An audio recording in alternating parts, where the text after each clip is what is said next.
All right, what's up, guys? Derek here, aka Mr. Enchanted, and I just got back from another store set championship, and I wanted to quickly make a recap video on how you can win the promo Scar using green steel. So not only do we have one of these, but now, well, bam! We were lucky enough to win a second one this afternoon in a field of 30 players, I believe. It was a little interesting as the format was best of 2. So we'll get into that a little later. But for now, I just quickly want to show the deck that I ran, which is this right here, which was good enough to get me a top 8 seed and get us another Scar from the store set championship. Now, last week I posted a video basically playing the exact same deck almost, with a couple minor changes from Zan Syed's list. And this week I decided to make a couple minor tweaks, and I wanted to go all in on the Merfolk line, or the Merfolk package. So instead of 3 Cursed Merfolks and 1 Go-Go, I cut the Go-Go and ran 4 Merfolks. Now the problem with this is that we are getting into the 20 uninkable space, so this can become incredibly problematic if you aren't very careful and aware when it comes to the amount of cards that you can ink, and you might get stuck with a lot of bricks, and this is something that is very prevalent in a deck that runs 20 uninkable cards. Now the reason why I really wanted to make a video was that this store set championship was very different for me than ones in the past. And I say this because in Swiss, I believe I shifted Diablo only 2 times. And so normally you're going to shift Diablo a lot more often than that, especially if you mulligan for it properly. Now in a best of 2 format, you really want to 2-0 people. So my plan going in was to mulligan even more aggressive than usual. Like try to high roll people, try to get the nuts, because this is something that is so important in a best of 2 format. Because if you go split, so say if you go 1-1 and 1-1, and so that's 2 draws, you get 6 points. If you go 2-0 and then 0-2, 1 win and 1 loss, then that's 7 points. So even though you have the same record overall, 2-2, but just the fact that you're able to 2-0 someone gets you another point. So it's in your best interest to do whatever you can, develop any type of strategy you can to try to 2-0. And usually that means winning on the draw. As obviously in Lorcana, winning on the play is a lot easier. It's winning on the draw is what is tough or problematic for players. And so going into the store set champs, I kind of wanted to do a deep dive more into this whole Cursed Merfolk line. As having only 3 in the deck, I found that there were times on the draw where I was aggressively mulliganing for the Merfolk. And in the past video, I talked about the importance of Merfolk on 1, Calhoun on 2, and then Prince John on 3. And so I really wanted to make that line a lot more consistent. And so that's why I went with the 4 Merfolks. Now the problem here is that you lose your reach. Go-Go was our reach to close out games, especially against the Sapphire decks, like Ruby Sapphire, for example, where you might be at like 16, 17-ish lore, and you can't quite close out the game because they're just board controlling everything with the B-Preps and big Sisus. But if you have like a Calhoun or you have a Smee, and you can swing into a Hiram, you can go the Hiram to end the game. And so that was the idea behind the Go-Go, just to give that extra reach against red-blue. Now, the store that I went to today is a place that I don't play at too often, and I'm not too familiar with the players. So going in, I had no idea what the meta was going to be. And so because of that fact, I figured, hey, let's try out a new crazy line of 20 uninkables and 4 Cursed Merfolks and see how we do. And what's interesting is that the Merfolk line was huge for me in this tournament. As I said before, for whatever reason, I just couldn't get the Diablo shift going. There was a lot of games where I was getting Diablo, the Diablo 3, but I was playing it on turn 3 or playing it on turn 4. Like I couldn't get that nut draw of Diablo on 1, shift Diablo on 2, and then storm something, or maybe I'm still here on Diablo itself. And so this is very, very important if you are someone that is going to play green steel, because a lot of people complain about Diablo. A lot of players complain about the discard deck. They complain about green steel and that they don't like the deck. It's not fun to play against, and that Diablo is broken. And that's true, right? In my opinion, Diablo is a crazy card. But when you don't get the Diablo, when you don't get that shift, then it really puts you to the test.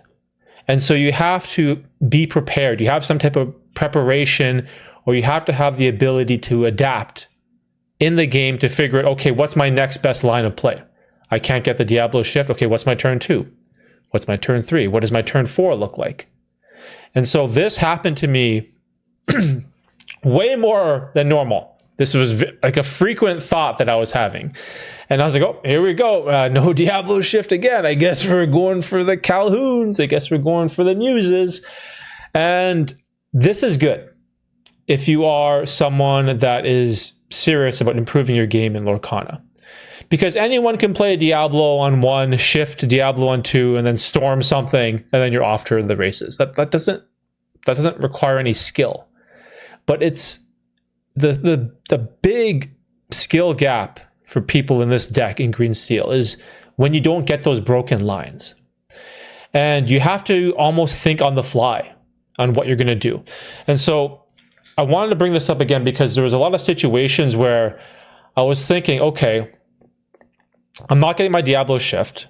So are we going to look for this whole Merfolk, Calhoun, John line that I was preparing? But there were some games where I didn't really have that either. And on top of that, I was having a lot of uninkable problems. And so this is very important to recognize where you are in the game, where your opponent is, and what deck they're playing, and what is the best course of action for you to get a victory. And sometimes that may be trying to go under them. Maybe you want to load up the board with Smees and Merfolks and just quest and just put on as much lore pressure as you can. Whereas other games, you need to identify that going under them is not the answer. And that the answer is you need to go the discard route. And so sometimes when, again, I didn't have the nut opening, I didn't have the Diablo shift, there were many games where I was stuck on 3 ink, and this was okay. Now, it is general good practice or good fundamentals in Lorcana is that you want to ink every turn, basically, right? You want to be able to get to your higher end or your mid game to later end cards, and obviously play the cards that are stronger. But that's not applicable to all situations. And so for me, if I didn't have a Muses, what point was there for me to ink a card to get to 4? In a lot of these situations, it wasn't applicable. And I just remained on 3 ink because so many of the cards in this green steel aggro discard variant are 3 ink or less. And so you can play out your Ursula Deceiver of All. You can play out your Diablo. You can play out Pete, right? You can play out Pete. And this was huge for me in a lot of these games because what ended up happening at the store, the meta was very Sapphire Steel intensive. And this is something that I haven't seen in quite a long time. And I believe it is because of the rise of this, I think it's called Kiwi Bird deck. It's like this Sapphire Steel, more aggro-ish type deck with Alice and the Gantu, which was popularized by Harlan Sweet, I believe. Super cool YouTuber and also Lorcana Blue Steel enthusiast, I guess you could say. And so there was a bunch of these Kiwi Bird decks. I was seeing Gantus, I was seeing Alice's. I was also seeing Tamatoas and Simbas with Dime. I was seeing Tinkerbells with Grab Your Swords, Fire the Cannons, and Grab Your... As everyone knows, if you play Green Steel, Fire the Cannons and Grab Your Swords are incredibly scary cards for the Green Steel archetype. Because you can play Diablo on 1 or shift, and bam, Fire the Cannons for 1 ink. Just destroys you. Or if you got your Diablo, you got your Prince John, you know, you think you're all safe with your ward, well, Grab Your Swords clears all of that up. And this was a very difficult meta for me to navigate for this store set champs. This was something that I just wasn't used to. And again, this is a store that I don't normally play at, so I don't know if blue steel is just more prevalent in this area, or maybe it's just because this whole kiwi bird deck is becoming a lot more popular. So I don't know. I don't know the reason for it. But again, you have to adapt. You have to figure out a way to find out a path to victory.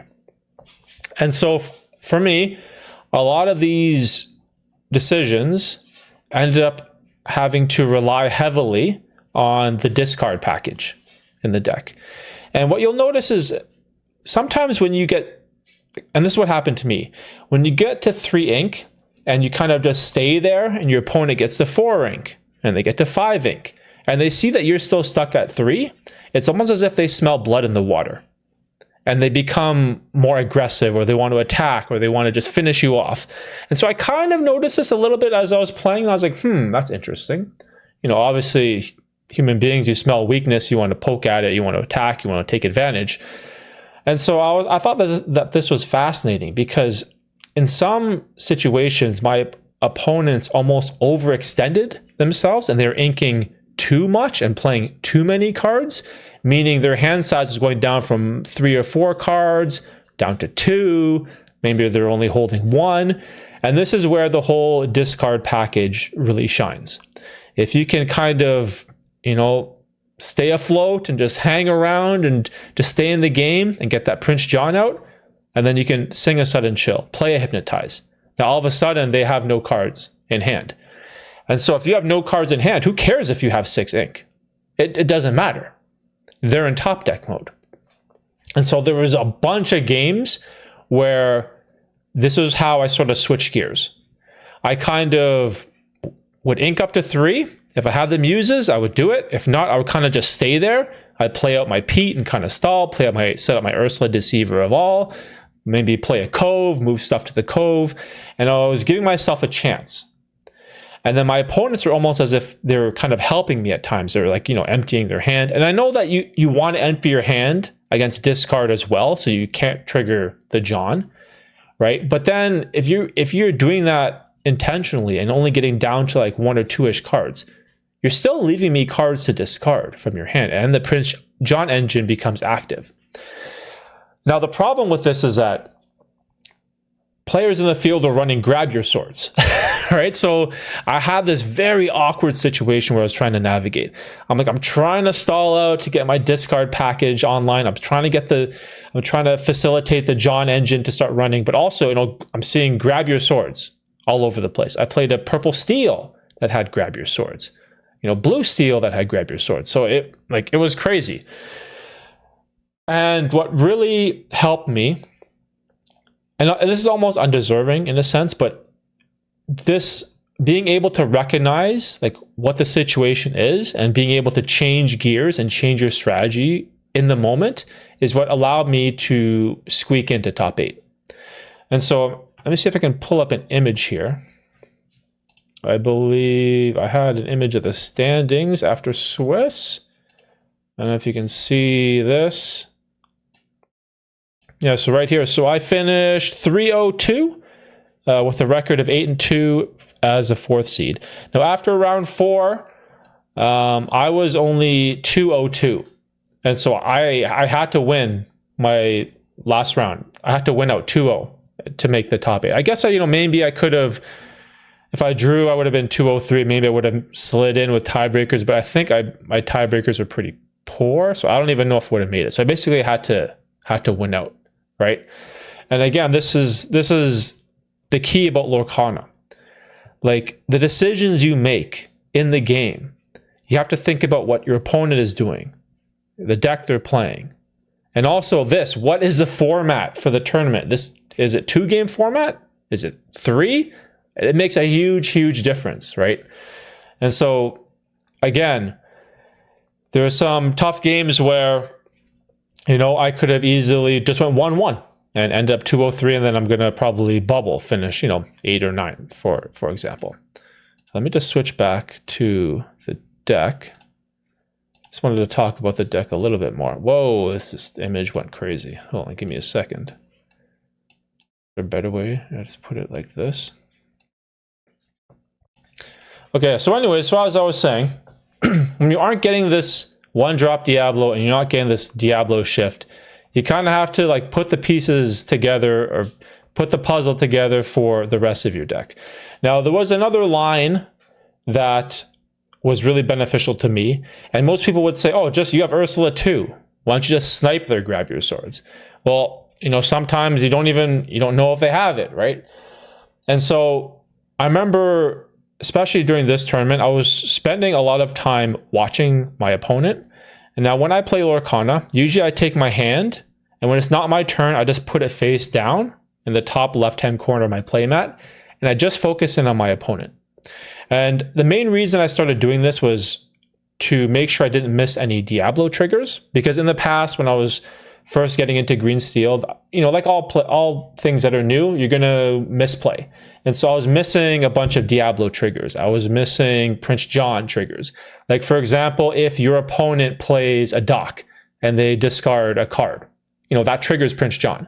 If they play a Sail the Azurite Sea, you know, that triggers a Diablo to draw, right? And so a lot of the time, I think as a green steel player, because you have so many things to think about, to keep track of, you know, what did they ink? What did they play? You know, are they drawing cards? You have all these triggers going on. It's good to just put your hand down and just watch your opponent. And not only is this good practice because, you know, unfortunately in card games and TCGs, you know, people are going to make mistakes. There's going to be human error, and there's going to be some people who do cheat. So it is in your best interest to pay attention. You know, did your opponent ink? Did they ink properly? You know, was it an inkable card that they inked? Did they draw one card for their turn? You know, some people are kind of slimy and they'll try to draw two. You know, how many cards are in their hand? Again, if you're playing the discard package, you need to keep track of how many cards are in their hand at all time. Because say if they have 3 cards in hand, okay, well the next, and you might have a Hypnotize to play. Can you wait another turn? If they have 3 cards and you wait a turn, they draw one, they get to 4. Maybe they ink it, they're down to 3. Now, can they play those 3 other cards in their hand based on the ink that they have? What if they can't? And then, okay, now maybe your Hypnotize is useless. So a lot of the information that you need for the green steel deck comes from your opponent as well.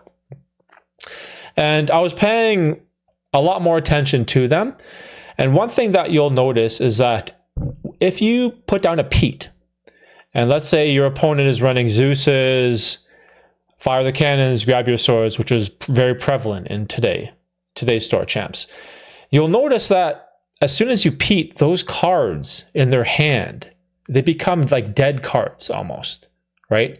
And so when a person is like mulling over their options, maybe they have a hand of 4 cards, they're touching them, you know, they're kind of shuffling them around. Usually that implies that, okay, that card is either it's inkable, it's playable, you know, they can do something with it. But as soon as you play a Pete, a card like Grab Your Swords is completely dead. You can't ink it, you can't play it, you can't sing it, you can't do anything with it. So there's no reason for your opponent to touch it, right? So sometimes you can, and this is where like my whole poker background comes into play. Sometimes just by being observant and paying attention to your opponent, you can get that little bit of information. Okay, well, do they have a Grab Your Swords? You know, maybe you don't have the 1-drop Diablo to check. Maybe you only have 1 Ursula Deceiver, right? You got to make it count. And so there was one game where this tactic was very beneficial to me, where I think it was a blue steel player. I played a Pete, and then they sort of had 2 cards, I think, and it seemed like one of them, they weren't interested in it at all. And so I Ursula the next turn, and it ended up being a Zeus. So again, it wasn't the Grab Your Swords that I was hoping to snipe from their hand, but it was a Zeus. It was a dead card after you played the Pete. So that was something that really helped me to just scrape by. And by scrape by, I mean like barely scrape by.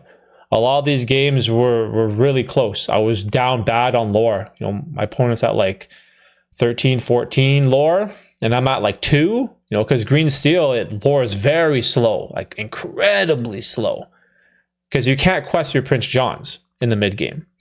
And so you have to, again, figure out what is your win condition.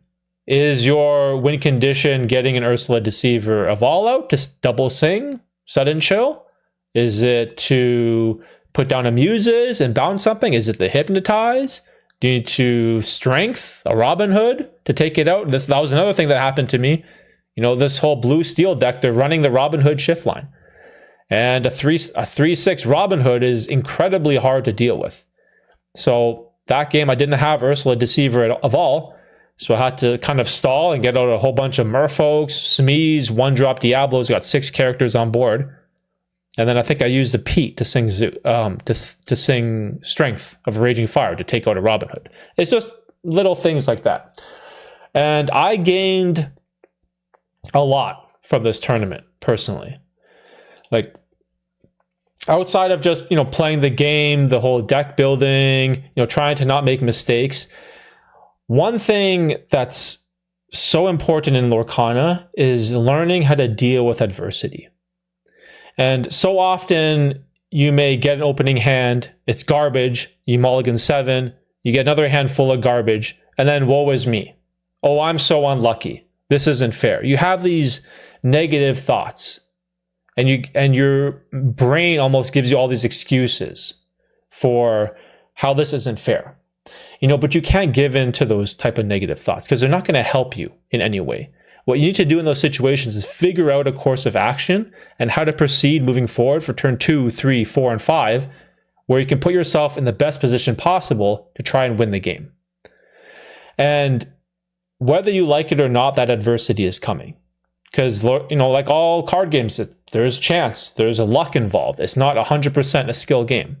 The mulligan in Lorcana is very nice, it's very forgiving, it's very generous, right? We can mulligan 7 cards away that are trash and get a whole new 7.